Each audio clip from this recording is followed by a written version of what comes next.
former detention center on Rakowiecka Street in Warsaw, site of imprisonment, show trials, cruel investigations, and torture of Polish soldiers of the independence underground. It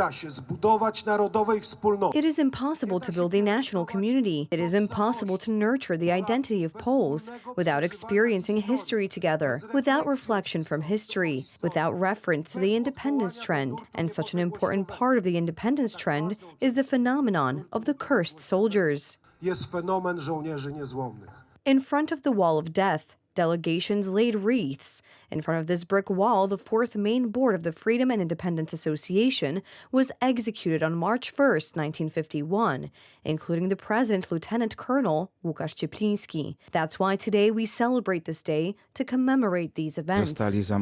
Soldiers of the extraterritorial Vilnius district of the Home Army were murdered. Certainly, soldiers of the 11th Operational Group of the National Armed Forces were murdered. And the list goes on.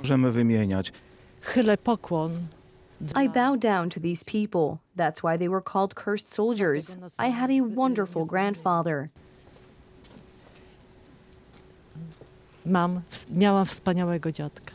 Polish President Andrzej Duda presented a banner to the Territorial Defense Forces Command. During the ceremony, he referred to the dramatic situation in which the soldiers of the Polish underground found themselves under Soviet occupation. Those were dramatic years. It was, one could say, almost 20 dramatic years, because the last cursed soldier was murdered by the communists in 1963.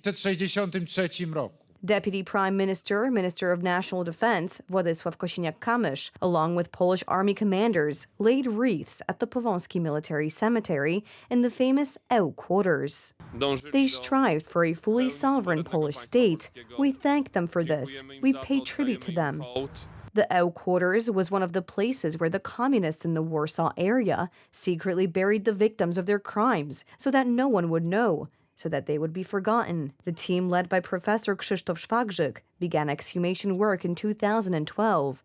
A small number of young people were involved. Ogromnie bolesne, że Polska nie odzyskała niepodległości.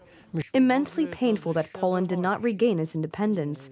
We had put it out of consciousness at all during the conspiracy, that it could be that we would still have a second occupation after that.